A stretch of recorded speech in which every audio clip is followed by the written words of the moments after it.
Hello दोस्तों अगर आप एसएसबी, एसएससी, सीजीएल या किसी भी कॉम्पिटिटिव एग्जाम की तैयारी कर रहे हैं तो हमारी वीडियो आपके लिए बहुत ही हेल्पफुल साबित होगी। दोस्तों आज की इस वीडियो में हम आपके लिए बहुत ही इंपॉर्टेंट क्वेश्चंस लाए हैं जो history of banks in India से रिलेटेड हैं। जी हाँ दोस्तों, ये उन कैंडिडेट्स के लिए हेल्पफुल साबित वीडियो है जो बैंक एग्जाम की तैयारी कर रहे हैं और ये जनरल नॉलेज पर्पज से भी बहुत ही इंपॉर्टेंट वीडियो है, तो वीडियो को एंड तक देखते रहें। वीडियो को स्टार्ट करने से पहले आपसे रिक्वेस्ट है कि अगर आप चैनल पर नए हैं तो चैनल को सब्सक्राइब करें और साथ में बेल आइकन जरूर प्रेस करें। वीडियो अगर अच्छी लगे तो वीडियो को लाइक करने के साथ साथ शेयर जरूर करें। तो दोस्तों स्टार्ट करते हैं आज की ये वीडियो। तो दोस्तों बात करते हैं आज के पहले क्वेश्चन की। तो पहला क्वेश्चन है आज का, फर्स्ट बैंक ऑफ इंडिया यानी इंडिया का पहला बैंक कौन सा था। तो दोस्तों याद रखना है आपको कि इंडिया का पहला बैंक था बैंक ऑफ हिंदुस्तान और इसको एस्टैब्लिश किया गया था 1770 में। बैंक ऑफ हिंदुस्तान इस्टेब्लिश किया गया था कोलकाता में अंडर यूरोपियन मैनेजमेंट, ये भी आपको याद रखना है। Then this bank was liquidated in 1830 to 1832, तो इसको लिक्विडेट किया गया फिर 1830 और 1832 के दरमियान। नेक्स्ट इंपॉर्टेंट पॉइंट जो आपको याद रखना है वो 3 प्रेसिडेंसी बैंक्स कौन कौन से थे इंडिया में जो इस्टेब्लिश किए गए।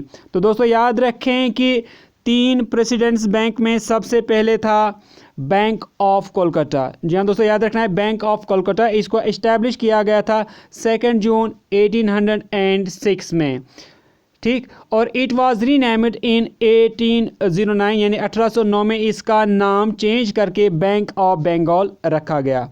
फिर दूसरा प्रेसिडेंसी बैंक था जिसका नाम था बैंक ऑफ बॉम्बे और इसको इस्टेब्लिश किया गया था 15 अप्रैल 1840 में। तीसरा जो प्रेसिडेंसी बैंक था वो था बैंक ऑफ मद्रास और इसको इस्टेब्लिश किया गया था 1 जुलाई 1843 में। तो ये थे 3 प्रेसिडेंसी बैंक्स जो ईस्ट इंडिया चार्टर के अंडर इस्टेब्लिश किए गए थे। नेक्स्ट इंपॉर्टेंट क्वेश्चन जो आपको बहुत अच्छे से याद रखना है वो है इंपीरियल बैंक ऑफ इंडिया के बारे में। दोस्तों याद रखें कि 1921 में यानी 1921 में bank of Bengal, bank of Bombay and bank of Madras को एमलगमेट किया गया और इनसे एक नया बैंक फॉर्म किया गया जिसका नाम रखा गया इंपीरियल बैंक ऑफ इंडिया। जी हाँ दोस्तों याद रखें कि इंपीरियल बैंक ऑफ इंडिया ये 3 बैंकों से मिलकर बना है जो इससे पहले वाले क्वेश्चन में हमने पढ़ा। Bank of Bengal, bank of Bombay और बैंक ऑफ मद्रास से मिलकर एक नया बैंक बनाया गया जिसका नाम रखा गया इंपीरियल बैंक ऑफ इंडिया। दोस्तों इसके बाद क्या हुआ, ये जो इंपीरियल बैंक ऑफ इंडिया था इसका नाम चेंज करके, रीनेम करके इसका नाम रखा गया स्टेट बैंक ऑफ इंडिया। जी हाँ दोस्तों याद रखें, जो आज आप बैंक देख रहे हैं स्टेट बैंक ऑफ इंडिया, यही पहले इंपीरियल बैंक था और जो इंपीरियल बैंक थे वो पहले दरअसल 3 बैंक थे जो फिर आपस में मिलाए गए। इसके बाद हम देखेंगे कि यहाँ पर एक अहम पॉइंट है इस स्टेट बैंक ऑफ इंडिया के बारे में, वो ये है कि state bank of India is the oldest bank among the banks who exist today. तो सबसे ओल्डेस्ट बैंक यही इंपीरियल बैंक है जो आज भी चल रहा है यानी स्टेट बैंक ऑफ इंडिया। ये ओल्डेस्ट बैंक्स में से एक बैंक है जो इंडिया में अभी भी सर्वाइव कर रहा है यानी चल रहा है। चलिए जी नेक्स्ट इंपॉर्टेंट क्वेश्चन लेते हैं, oldest joint stock bank of India, सबसे पुराना ज्वाइंट स्टॉक बैंक इंडिया का कौन सा था। तो इसके बारे में हमें पढ़ना है। तो दोस्तों सबसे पहले हम यहाँ पर देखेंगे कि ज्वाइंट स्टॉक बैंक किसको कहते हैं। तो याद रखें, a bank that has multiple shareholders is called joint stock bank. तो जिसके मल्टीपल शेयर होल्डर्स हों यानी बहुत सारे शेयर होल्डर्स हों उस बैंक को कहा जाता है ज्वाइंट स्टॉक बैंक। इस बारे में आप इंपॉर्टेंट पॉइंट याद रखें कि oldest joint stock bank of India was bank of upper India. जी हाँ दोस्तों याद रखें कि bank of upper India India का ओल्डेस्ट ज्वाइंट स्टॉक बैंक है और इसको इस्टेब्लिश किया गया था 1863 में। इसके बाद हम नेक्स्ट पॉइंट देखते हैं, but this bank failed in 1913। फिर ये बैंक फेल हो गया 1913 में, दैट मीन्स ये उसके बाद बंद हो गया।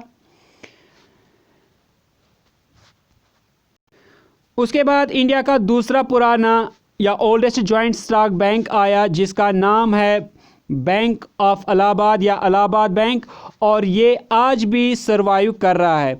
तो ओल्डेस्ट जॉइंट स्टॉक बैंक्स में सबसे ज़्यादा पुराना जो अभी भी सर्वाइव कर रहा है वो है बैंक ऑफ इलाहाबाद या इलाहाबाद बैंक। दोस्तों यहाँ पर ये भी याद रखें इलाहाबाद बैंक के बारे में कि इलाहाबाद बैंक है इंडिया का ओल्डेस्ट पब्लिक सेक्टर बैंक भी, और इसको इस्टेब्लिश किया गया था 1865 में। नेक्स्ट इंपॉर्टेंट क्वेश्चन जो आपको याद रखना है वो ये है कि first bank owned or managed by Indian. आपको बताना है कि सबसे पहला बैंक जो ओन करते थे इंडियंस या जिसको मैनेज करते थे इंडियंस, वो कौन से बैंक थे। तो यहाँ पर सबसे याद रखें the first bank with limited liability to be managed by Indian board was Oudh commercial bank. तो सबसे पहले जो इंडियंस ने ओन किया लिमिटेड लायबिलिटी वाला बैंक उसका नाम था Aundh commercial bank. Aundh commercial bank को इस्टेब्लिश किया गया था 1881 में फैज़ाबाद में, लेकिन फिर 1958 में ये बैंक फेल हो गया यानी बंद हो गया। सबसे इंपॉर्टेंट क्वेश्चन ये है the first bank purely managed by Indians was Punjab national bank. तो सबसे पहला बैंक जो इंडियंस ने पूरी तरह से मैनेज किया उस बैंक का नाम था पंजाब नेशनल बैंक, और इस बैंक को इस्टेब्लिश किया गया था 1895 में लाहौर में। इसके बाद next question the first Indian commercial bank which was wholly owned and managed by Indians was Central Bank of India। ये पॉइंट आपको याद रखना है। First commercial bank wholly owned by Indians was central bank of India, और इसको establish किया गया था 1911 में। तो ये अहम पॉइंट है कि पहला कमर्शियल बैंक इंडिया का सेंट्रल बैंक ऑफ इंडिया था जिसको इस्टेब्लिश किया गया था 1911 में। सेंट्रल बैंक ऑफ इंडिया को कहा जाता था इंडियाज़ फर्स्ट ट्रूली स्वदेशी बैंक। तो ये भी आपको याद रखना है कि स्वदेशी बैंक या फर्स्ट ट्रूली स्वदेशी bank central bank of India को कहा जाता था।